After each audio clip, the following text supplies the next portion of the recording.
That's right. Even if you try to trouble us, it's not like your funds can hurt us. We don't need poor people with low-class backgrounds. I sighed and made one last check. Shall I close your account?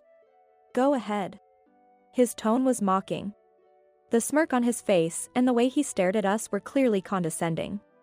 People who judge others by their background need to learn a little lesson. I thought this as I smiled.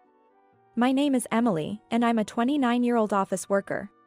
Currently, I live peacefully with my mother while working. My father passed away from illness when I was young. His chronic illness worsened at a young age. My father, who managed various businesses, was always busy and often left early in the morning and returned late at night. Yet, he valued our family, and I have fond memories of playing with him on his days off. My mother and I were initially shocked by his death. But my mother ensured I didn't feel lonely and cherished our time together. Fortunately, when my father was diagnosed, he involved his predecessor and made sure we had enough funds to live comfortably. Thanks to this, I was able to go to university, and both my paternal and maternal grandparents supported us greatly. Especially my paternal grandparents, who lived nearby, took good care of me when my mother was working or away. We still visit both sets of grandparents for holidays and spend time together. I am who I am today because of the support from so many people. To repay their kindness, I applied to a public university and got a job at a major company. I had considered working at the bank my father was supposed to inherit, but he told me, "Do what you love. The bank is already taken care of. So you don't need to worry about it," allowing me to pursue my passion. With a fulfilling home environment and the ability to fully engage in my hobbies, I had little interest in romance. However, as I got older, many of my friends around me got married and had children. This made me start thinking about marriage, and that led to a significant encounter. Little did I think that this encounter would turn into a big event. "Hey, Emily, are you interested in romance?" "What?" It all started with a question from a colleague. We've been close since we joined the company as new graduates. There's someone I know who hasn't had much luck in relationships. He's well-educated and good-looking. I thought you two might hit it off since you're also well-educated. Really? I've thought this for a while, but it's such a shame that someone as accomplished as you isn't in a relationship. There are a few people in the office who have their eyes on you, too. My friend has a wide network and always shares stories about different people. She lives with her boyfriend, whom she met at a group dating event, and seems very happy. She often worries about my lack of romantic experiences. Since I had discussed marriage with her before, I decided to give it a try. A few days later, I was set to meet a man named Andrew. The meeting place was a cafe. Feeling nervous, I waited until a man approached me. "Emily?" "Ah, yes. Nice to meet you. Are you Andrew?" "Yes, pleased to meet you." Andrew's expression was blank as he looked at me. He glanced at me from head to toe. It felt like he was appraising me, which made me feel a bit uneasy. He then sat down across from me and immediately spoke. "What do you do for work, Emily?" "Oh, I work in sales at a company. I've always enjoyed interacting with people and using my opinions to help others, so I work in sales. It's fulfilling, and I love the moments when customers buy what I recommend and tell me with a smile how happy they are." "And what's the name of your company?" Brighton Corporation." At my response, Andrew paused and finally smiled. But it was a smug smile, not one that left a good impression. Brighton Corporation is a fairly large company. Our performance is solid. I believe our products are well trusted by our customers. Since he had asked, I decided to return the favor and ask him a question. "What do you do for work, Andrew?" With a smug expression, Andrew began to boast. "I work at Sunrise Bank, and I'm a department manager there." Sunrise is a huge bank. The work is complicated and not something an ordinary person can handle. But my father is the president there, so as his heir, I'm on a different level from ordinary people. Andrew's words made me feel uneasy. I had expected a normal answer, but his response was strangely prickly, making me uncomfortable. Sunrise Bank is indeed a major bank. I knew about it for specific reasons, but I hadn't expected Andrew to be a department manager there, so I was surprised. Wow, that's impressive. Sunrise Bank is a big place. I decided to flatter him. There was no need to be rude, and although I thought this would be the last time we'd meet, it was better than showing any negative attitude. Andrew seemed pleased with my flattery and continued to boast about himself. Honestly, it was painful to listen to. He occasionally listened to my stories, but would always steer the conversation back to himself, often saying outrageous things about his lack of suitable partners. I get a lot of attention, but people who approach me usually don't match my family background or education. I thought to myself that it might be a personality issue, but I assumed I wouldn't meet him again, so I didn't worry much. However, as time passed, he seemed satisfied and made a proposal. I would like to meet your parents, Emily. What? But we just met today. That's why. It's important to know about your parents' excellence if we're going to continue seeing each other, right? No way, I have no intention of dating him. I screamed internally. But he continued talking as if he didn't notice my reaction at all. Do you have any days when you and your parents are available? Well, I'll have to check with my mother. What about your father? I was put off by how intrusive he was, but I couldn't back out of the conversation. Oh, my father passed away when I was young. At my words, Andrew's eyes narrowed suddenly. He responded with a simple "I see," and fell silent, seemingly deep in thought. Well, let me know later when you have a date. We'll arrange it. Actually, looking forward to it. Shall we go? Andrew stood up before I could finish my sentence. It felt like talking to someone from a completely different world. I really didn't want to see him again, but he had my contact information and had already mentioned meeting my parents. I was also troubled by the disdainful look in his eyes when I mentioned my father's death. In the end, I was coerced into arranging a meeting with our parents next time. When I explained this to my mother, she smiled wryly and said, "Maybe he was just nervous because he hasn't had many opportunities for connections." Nervous or not, his manner was off. His way of speaking was strange. But his parents will be there, right? If it doesn't work out, you can just say no. I'll be there too. Yeah, thanks, Mom. I'm sorry for involving you in this. When I apologized, feeling guilty, my mother laughed cheerfully. It's okay. You don't need to feel bad about it. Besides, I'm curious about Sunrise Bank too. Let's see how it goes. And so, Andrew and I arranged a meeting with our families. At that time, I had no idea that Andrew had set this up for a specific reason. On the appointed day, we arrived at the location Andrew had specified. It was a high-end restaurant, judging by its appearance. It's quite a place. Yeah, it is. Inside, our table was ready, but Andrew hadn't arrived yet. We sat and waited, and Andrew's family arrived a bit late. Sorry, the traffic was terrible, Andrew said. Nice to meet you, thank you for coming. Andrew's family sat down without any sign of apology. I was irritated, but I didn't want to start a confrontation, so we began the introductions. After some time, Andrew's mother smirked and spoke. So, where is your father? Is he running late? What? I looked at Andrew. He smirked but said nothing. I'm sure I had told him that my father had passed away. I told him about it, and he expressed a desire for a family gathering, but despite knowing this, Andrew's mother acted as if she was unaware. My mother quickly responded on my behalf. My husband passed away when Emily was young. That's why I'm here with her today. My mother smiled gently. Andrew's mother raised her voice exaggeratedly. Oh my. Emily is from a single-parent family? Her words made my eyes widen. Even though I said my father had died of illness, her tone was clearly malicious. It must have been tough, growing up with just one parent. But she did graduate from a public university. That's respectable, right? Really? But still, being from a single-parent family, won't that cause problems? Andrew's family's conversation left my mother and me in shock. How could they talk like that with us right in front of us? They were belittling us, as if being from a single-parent family was a flaw. That's not something you say to someone you've just met. I felt anger rising and responded in a low voice.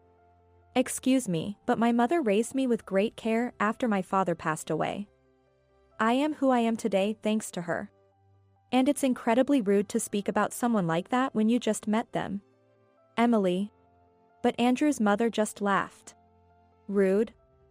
Isn't it more rude for a girl from a single-parent family to try and marry into a prestigious family? Strong-willed women aren't really my type, Andrew added. This was pointless. I watched the three of them in disbelief. I had high hopes since you work for Brighton Corporation. But maybe someone like you isn't fit for someone who will inherit Sunrise Bank. The insults kept coming. I no longer cared to listen, but we didn't deserve such treatment. As my fists trembled with anger, my mother glared at the three of them. Did you invite us here just to look down on us? I've heard about what happened from Emily. Are you enjoying mocking us because we come from a single-parent family? It was the first time I had heard my mother speak in such a low voice. Stop making accusations. We were just teasing a bit, weren't we? No one enjoys being teased. And all your remarks have been nothing but insults. We're not going to sit here and listen to you mock us. When my mother firmly stated this, Andrew's family looked displeased. Just commoners, they sneered. Commoners? Maybe so, but today has made up my mind, my mother replied. Andrew's family looked momentarily bewildered by my mother's words, but they soon began to laugh derisively. Their expressions clearly said, "What can you possibly do?" My mother sighed and then spoke. It turns out we have funds deposited with your bank. But knowing there are people like you there, I don't feel comfortable leaving it with you. Oh. Really? But I don't recognize the name Nancy, so it must not be a large account. It can't be that significant. That's right. Even if you try to trouble us, it's not like your funds can hurt us. We don't need poor people with low-class backgrounds. I realized they had just squandered their last chance for redemption. But they continued with their insults, unaware. I sighed and made one last check. Shall I close the account? Go ahead. Their tone was mocking. Andrew's family stared at us with obvious smirks on their faces. People who judge others by their background deserve a lesson. I smiled as I thought this. Very well. We will proceed as you wish, and let's consider this meeting over. Of course, we had no intention of letting a single-parent child marry into our family. Very well, we shall take our leave then. My mother and I stood up. Oh, don't worry about the bill today. It's too expensive for you, isn't it? Very well, then. And with that, our meeting ended. Later, I made a phone call. A few weeks later, I started receiving a barrage of messages from Andrew. It was all expected and entirely their fault, so I didn't answer any of them. I immediately blocked his contact. A few days later, my grandfather called. He summoned my mother and me to Sunrise Bank. In the meeting room, we found Andrew's family, their faces pale. As soon as they saw us, Andrew's mother stood up and rushed over, bowing deeply. We deeply apologize for the trouble we've caused, she exclaimed. Without responding to her apology, I smiled and spoke. What exactly are you apologizing for? Andrew's mother bit her lip and clenched her fists, trembling. And rightly so. There were too many things they needed to apologize for. Knowing this likely adds to their frustration. The reason for all this was tied to the fact that I had mentioned closing our account that day. Of course, our personal accounts didn't hold significant amounts. Closing those accounts wouldn't cause much damage. But my grandfather was different. He had been managing my father's inheritance for us at Sunrise Bank. And my grandfather also had his own accounts there. If we closed all of his accounts and the inheritance accounts, the total amount would be around $70 million. So, by mocking us, they sealed our decision to close those accounts. Moreover, my grandfather was the former president of this bank. My father was supposed to inherit the bank, but when he passed away young, the position was given to Andrew's father. I didn't know. I had no idea Emily was related to the former president. Andrew's father pleaded, his eyes darting nervously. But it didn't matter. Even if they didn't know, their prejudice against our family remained. That prejudice led to this situation, so it was their own fault. Are you saying you would have treated us differently if we were relatives? Hey, don't talk to my father like that. It's your fault for not telling us about your grandfather from the start, Andrew retorted. I had no obligation to tell you about my family. Besides, you were the ones who moved things forward and insulted us. Do you forget that? Andrew's eyes narrowed with frustration, unable to respond to my words. You all insulted us when you found out I was from a single-parent family. We decided to move our funds because we couldn't trust a bank run by people like you. And you agreed to it. We're just following through. Yeah, but for such a trivial reason. It might be trivial to you, but have you ever considered how it feels to have your family insulted? Silence fell over the room. Andrew's mother was trembling, looking like she had given up, and his father hung his head. But Andrew still seemed unable to accept the situation. His face was filled with blatant dissatisfaction. You get all high and mighty just because we tried to talk to you, Andrew muttered. Andrew showed no signs of remorse. The moment he muttered those words, the meeting room door opened. There stood my grandfather. Seeing him, Andrew's parents turned even paler and froze in place. Only Andrew continued to glare at me. My granddaughter gave you a chance to reconsider your behavior, but it seems you only care about yourselves, my grandfather said. Sir. This woman is lying. Mind your tongue. If you say any more, you'll find yourself in an even worse situation, my grandfather warned. Andrew, rendered speechless by my grandfather's words, continued to glare at me. Then, as if something snapped, he shouted. No way. How was I supposed to know a single-parent family would be related to the former president? And then you come here to mock me. Knowing I'm the future president. Andrew. Be quiet. My grandfather glared harshly at Andrew, who was breathing heavily. Under my grandfather's intense gaze, Andrew seemed to flinch slightly. Future president, huh? My grandfather said, turning his gaze to Andrew's father. Andrew's father wilted under my grandfather's stare. I understand wanting to pass on the position to your son. But seeing his attitude, it's clear you can't continue as president. My grandfather stated. No. Not over something like this. Andrew's father protested but sat back down under my grandfather's gaze. The fact that you think it's just something like this is the problem. However, I'm retired, so the decision will be left to the board. If you have something to say it to them, my grandfather said. We have recorded both the previous conversation and this one. Don't forget that this recorder will serve as evidence. I took out the voice recorder in front of the three of them and pressed the play button. The recorder played back the conversation from the other day. You had that prepared? That's unfair. Andrew exclaimed. I prepared it just in case, but remember, you created the situation that made it necessary, I replied. Even Andrew had no retort, and as the three of them turned pale, my grandfather said, Thank you, we'll handle it from here. Signaling my mother and me to leave. Afterward, my grandfather didn't move the funds, at least not officially. Andrew's father was removed from his position as president, and Andrew was demoted. Unable to bear the loss of his pride, Andrew eventually resigned. However, my grandfather made sure that finding a new job in the same industry would be extremely difficult for him. Whether he knew it or not, Andrew's father intended to stay until retirement. But my grandfather mentioned it would be tough both mentally and physically. Andrew's mother, who once had influence as the president's wife, started working part-time to maintain their lifestyle. However, her personality made it difficult for her to hold a job. I'm really sorry. It's okay, you didn't know, right? I only shared the aftermath of the incident with the friend who introduced me to Andrew. She wasn't at fault, she only knew about Andrew through an acquaintance. My mother worried about being a single parent, but I told her I'm happy now and grateful for the support from those around me. When I told her that, she laughed and said, Thank you. My grandfather, who handled everything, also invited me to visit and relax at his house. I am truly grateful for my grandfather's help in this matter. It was a tough ordeal, but I'm happy now, so it's all good. I have some good news for you. Oh no, not another romance? This time, it's a friend of my boyfriend's. It'll be fine, I promise.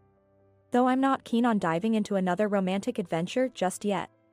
I'm content with my current life and want to continue valuing the people who support me. And someday, I hope to meet someone I truly connect with.